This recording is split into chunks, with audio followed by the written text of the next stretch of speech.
It's Ray Gift TV. Ray Gift TV. Let's get right to it. I don't know him. Something going on with him in 600. I don't know what that. Maybe some trolling. 600 wants to fight him. We ain't going back and forth, bro. You don't determine who you get to squabble, who first and who all that, bro. Nigga call you out, you got to squabble. You don't use a buster, bro. Period, bro. Basically, because King Pill, we're trying to set up a boxing match with him and 4 Extra. Nah, that's too quick. That's too quick. Why? Clout chasing. Why? Because that's what he doing. You think it's too quick for King Pill? He hasn't earned it yet? Yeah, all of them dudes, I'm going to keep it real. All of them dudes, when 4 Extra, when you set 4 Extras down here, and 4 Extra started to do his jail shit, right? Vernon Avenue, dead homie, they done f***ed up and let me out this. Dead homies about to be a whole lot of problems. I'm about to knock your ass out too, Aaron the Plumber. Vernon Avenue, nigga, I'm back. Off the back, I'm back. Vernon Avenue or nothing. Vernon Avenue, dead homie, they done f***ed up and let me out this. Dead homies about to be a whole lot of problems. I'm about to knock your ass out too, Aaron the Plumber. Vernon Avenue, nigga, I'm back. Off the back, I'm back. Vernon Avenue or nothing. Vernon Avenue, dead homie, they done f***ed up and let me out this. Dead homies about to be a whole lot of problems. I'm about to knock your ass out too, Aaron the Plumber. Vernon Avenue, nigga, I'm back. Off the back, I'm back. Vernon Avenue or nothing. When you look up, all of them started to follow the 4 Extra train. I would say there's a lot of other influences as well, but 4 Extra has been a big influence. I feel like FYBJ Main was a big thing. Crip Mac was a big thing. In terms of like showing dudes how to We talking about turn it up and get attention. No. We're talking about 4 Extras came out and dominated us with the jail fight stories. Okay, yeah. King Pill started doing the same shit after what he was talking Aaron about. the Plumber starts doing the same thing. He started talking about squabbling in jail and whatever. I don't know to what extent. I just heard a few things. And the reason is, the thing about it, the difference between him and 4 Extras to me is, when I met 4 Extras, he was what he was. When my first introduction to King Pill was somebody totally different. You know what I'm saying? So you feel like he's playing a character? I definitely think he's playing a character. I'm not saying that he ain't from where he's from, but I know it's some character in there because the first person he was a different character. And I probably wouldn't have really paid it any attention until I went back and seen that he deleted his whole page of that character. Because if that was just what it was, because he was always into his music. But he used to like... But he said he's only been rapping for 6 months. No. Be exaggerating, but... He contacted my woman. She got the shit. Oh. Right? I ain't no denying nothing. Okay. He paid us to push it up. I didn't know he was a Damu from Paru. He know where I'm from. He never like said that. But that's cool. Maybe he was just doing his marketing and promoting. But he was a different guy with that. And maybe he was just promoting his music. It was about his music, but he was a different guy. But I just felt like, you know, for me, going through what I've been through the last 6 months, you let these dudes in, let them in to get too close to you too fast, based on this or that, then you look up and it bites you in the ass. Yeah, it's kind of the basis of my entire business. So just give these dudes like opportunities, and then whatever happens, happens. And I've definitely seen the negative side of that. Yeah, but I bet you this, you ain't seen me do that. That's not what Look what you did with Loose Cannon. What I do with Lucy, I knew that was what it was. You discovered a random psychopath. You took him under your wing. You brought him on a whole shitload of podcasts. You built him up from basically nobody to somebody who was very well known. And what did he do? And then at a certain point, you turned your back on him / he turned his back on you. I turned my back on you? Well, it's kind of debatable about who exactly moves first. He thought he was... Like they all think you've been through this. They think they're bigger than the program. And then they figure like they don't need you, and then they could, right? And then they realize that the light only hit you because you was on the side of me. Yeah, I still have never really had a host who really like became bigger than me or the platform itself after leaving. Yeah, no, exactly. You know, and it's probably not gonna never happen. Like I know Brandon Schaub is a comedian who has like a similar type of thing at a certain point where he was bringing in all these different hosts and stuff, and like one of them was Theo Vaughn. Theo Vaughn leaves, becomes one of the biggest comedians in the world. Yeah. That would be both a good feeling in the sense of like, look, I can actually blow somebody up, and a bad feeling because you helped to blow them up, and then they go on to become ridiculously successful. Yeah, shout out to King Peel. I gotta watch it a little bit, see what it really is, and really what it's about. You know what I'm saying? I don't know. I haven't called over there and asked none of the homies. Because part of King Pill's thing is that he knows that commitment to the bit is important. So he's out in New York and he's wearing the all camo outfit with the red bandana everywhere, multiple days in a row.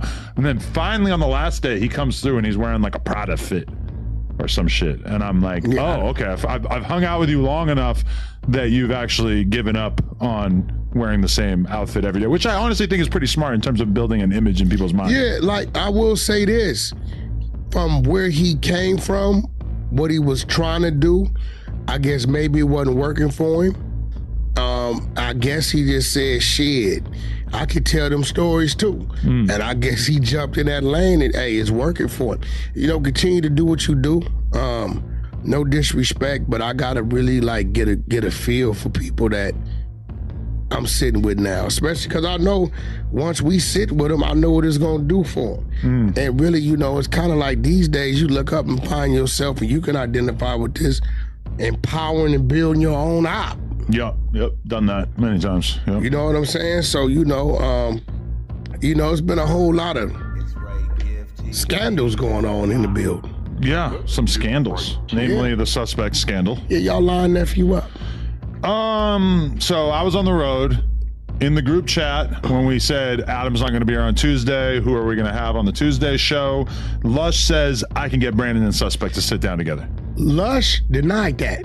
Lush is a liar. Lush said, definitely that was his. Lush said Josh did it. Did I not call Lush R&B? I said, hey, bro, I'm here. Why'd you do that? You knew what that was. He said it wasn't me, it was Josh. I swear to God. I mean, I guess there's some percentage chance that I could just be forgetting, but I'm pretty sure that was Lush's idea before anybody else. Yeah, I was like, but see, then I gotta put it on Suspect because you know where you at with that. He shouldn't have did it. Then somebody was telling me he didn't know till he got there. I said, nah, I seen the flyer. No. He knew. He might have only found out that day because he saw the flyer on Instagram with him tagging it. Because that's the thing. Bad timing, but he got another number. So I guess Josh had been texting a few days beforehand being like, yo, so you're good? This is all good? We were smart enough to have security there. Who knows what would have happened if there wasn't security there? Maybe Aunt Hefe would have had to leap into action. Ant wasn't for the leap into shit. Ant gonna mind his business. But that was the funny. I mean, Munchie B was hilarious. Munchie B jumped up. I screen recorded. You didn't even see it. The security camera, his feet. He hops up onto the chair like this. Baby, did I not screen record it? We laughed about that. I said, listen, y'all can say what y'all want about Munchie B, goddammit. I don't know if he feel the motion around him, but he knew to get out the way and say them Pumas. Yeah. He got out. That's probably what he was thinking about, yeah. Now, listen, I seen him in the court, he got out.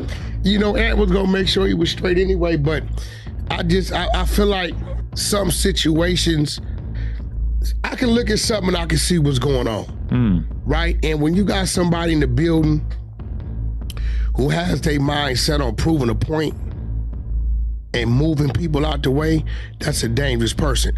He's dangerous towards the people in the building, and he's dangerous for the building because you can look up and 3-4 people did something to where they didn't move themselves out the way, and now it's hurting the building. He think it's doing something for him. Yeah, I got this. You see, I got this, and I really think he on that type of mission. This is why I told you, and I told Lush, told all of them, hey, listen, dude doing his thing and all that, he's on some other shit, and he's playing a dangerous game because he's playing, I'm gonna play it my way, but yet when you start playing it your way, other people will play it their way, but then at the drop of a dime, you go to civilian. Look, you got a knife, you got it. Like, bro, like even you would tell yourself, we could have done without you screaming that. But all you can do if the security is there and he handling it, you ain't got to scream that. But okay, you're saying that he basically was a huge asshole to Suspect to the point where he was basically baiting him to flashing out. He was baiting because mentally he knew Suspect couldn't handle. His mind is geared towards, I don't care what you say to me. Well, but he has that confidence because he's a fucking black belt. Yeah, we don't give a fuck about that. That black belt don't mean shit. Get your ass blacked out. Well, in a physical confrontation, it means a lot. Shit don't mean nothing. You don't think it means anything? It means nothing. So you think that I guarantee you could fight, like, okay, if we cloned you and the clone was a jiu-jitsu black belt, you think that you and the clone would be evenly matched? I think you're very confused about how this works. That's what you don't understand. I bet if that security wouldn't have been in here, I guarantee you would have saw what it would have did. See, look, this ain't no fair to fighting, right? Nephew know what he dealing with, and he gonna come prepared to deal with it, right? So what dude gotta understand is that in his world, yes, you can call the police, and yes, you can make a police report, but see, all that usually happens after it happened. So he needs to factor in, do I play this game to a point to I'll push an individual to playing their game? Because yes, you can do all that if you're alive to do it, right? Dude might still take his hit, but now he got to think about like, yo, do you think it's healthy and wise to play the game you're playing and push an individual the way you pushing them and not understand where this could go? Even with you, I pushed you, but I know by reading your posture, I know by reading your eyes when to get off the gas.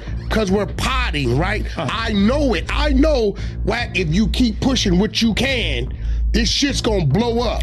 So you gotta have that type of camaraderie, especially everybody in that news is supposed to be together, bro. If they gonna have their little clashes or whatever, you supposed to know when to get off the gas. Okay, but he's looking at people in there like they're the enemy. I've seen Brandon debate with Suspect, myself, the racist dude, I hypocrite. I watched it last night. Lush, a few different people, and it's like the energy that ended up transpiring with Almighty was just a completely different level. Because if you've ever argued with Almighty, you know that he is one of the most aggressive, confrontational arguers on the face of the planet. So ultimately, I think Brandon ended up trying to kind of match that energy. I don't think Brandon typically in a fight like calls somebody a over and over, but he felt like, you know, at a certain point, the conversation got ratcheted up in terms of intensity to the point where that felt This is when I knew he was baiting him.